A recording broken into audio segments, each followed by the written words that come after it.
विपक्ष ने यशवंत सिन्हा को ही क्यों बनाया राष्ट्रपति का उम्मीदवार।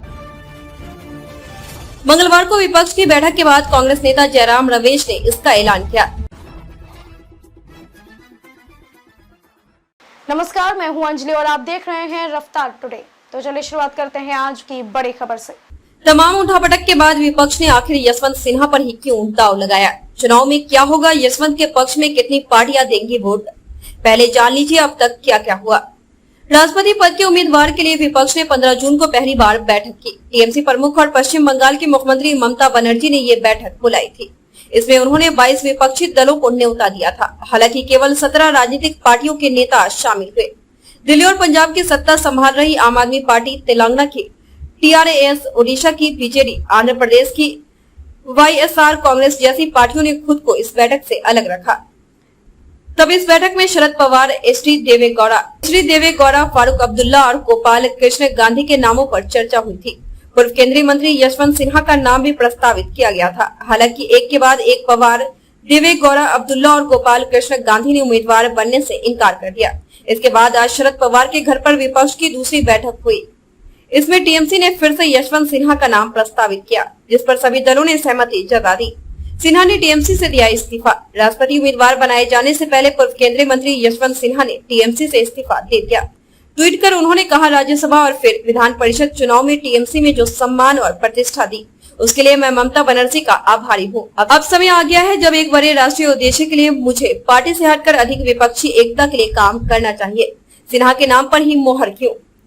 राजनीतिक विश्लेषक प्रोफेसर अजय सिंह से हमने यह सवाल पूछा। उन्होंने इसके 3 बड़े कारण बताए। एक, ज्यादा विकल्प नहीं बचा था। विपक्ष जिन जिन बड़े नामों पर चर्चा कर रहा था, सभी एक एक करके इनकार करते जा रहे थे। ऐसे में विपक्ष के पास ज्यादा विकल्प नहीं बचे थे। अगर जल्द किसी के नाम पर सहमति नहीं बनती तो विपक्ष में और फूट पड़ने की आशंका थी।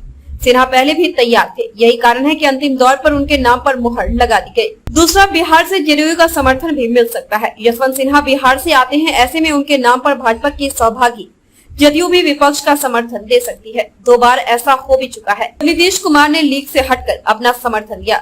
मसलन 2012 में जब प्रणब मुखर्जी यूपीए में राष्ट्रपति पद के उम्मीदवार बनाए गए तो नीतीश कुमार ने एनडीए का हिस्सा होते हुए भी प्रणब मुखर्जी को समर्थन दिया। वहीं 2017 में नीतीश ने रामनाथ कोविंद को समर्थन दिया। उस वक्त रामनाथ कोविंद बिहार के राज्यपाल थे और उन्हें एनडीए ने प्रत्याशी बनाया था। खास बात यह है कि चुनाव के दौरान नीतीश यूपीए का हिस्सा थे। तीसरा, विपक्ष को एकजुट करने की कोशिश। यशवंत सिन्हा पुराने भाजपाई रहे हैं। इन दिनों वह प्रधानमंत्री नरेंद्र मोदी के घोर विरोधी हैं। ऐसे में उनकी कोशिश होगी कि वह एनडीए और भाजपा में सेंध लगा सके। इसके लिए वह पूरी कोशिश करेंगे। इसके साथ ही वह उन दलों को भी एकजुट करने की कोशिश करेंगे जिन्होंने अब तक विपक्ष से दूरी बनाकर रखी हुई है।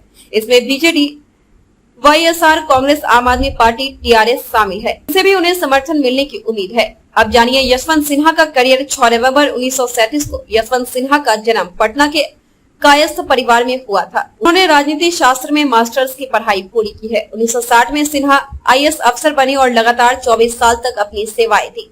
इस दौरान वह भारत सरकार के वाणिज्य मंत्रालय में उप सचिव भी रहे। बाद में जर्मनी के दूतावास में प्रथम सचिव वाणिज्य के तौर पर नियुक्त किया गया। 1973 से 1975 के बीच में उन्हें भारत का कॉन्सुल जनरल बनाया गया। फिर शुरू हुआ राजनीतिक सफर। 1984 में यशवंत सिन्हा ने प्रशासनिक सेवा से इस्तीफा देकर जनता पार्टी ज्वाइन कर ली। यहीं से उनके राजनीतिक कैरियर को आगाज हुआ। 1986 में उन्हें पार्टी का महासचिव बनाया गया। 1988 में वह पहली बार राज्यसभा के सांसद बने। 1989 में जब जनता दल का गठन हुआ तो वह उसमें शामिल हो गए। पार्टी ने उन्हें राष्ट्रीय महासचिव बनाया। इस दौरान चंद्रशेखर की सरकार में वह 1990 से 1991 तक वित्त मंत्री भी रहे। 1996 में वह भाजपा के राष्ट्रीय प्रवक्ता बने। 1998 में उन्हें केंद्र सरकार में वित्त मंत्री बनाया गया। इसके बाद उन्हें विदेश मंत्री भी बनाया गया। 2004 में चुनाव हार गए। 2005 में उन्हें फिर से राज्यसभा सांसद बनाया गया। 2009 में सिन्हा ने भाजपा से इस्तीफा दे दिया।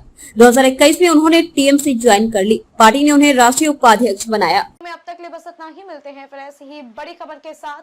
तब तक के लिए नमस्कार और देखते रहिए रफ्तार टुडे।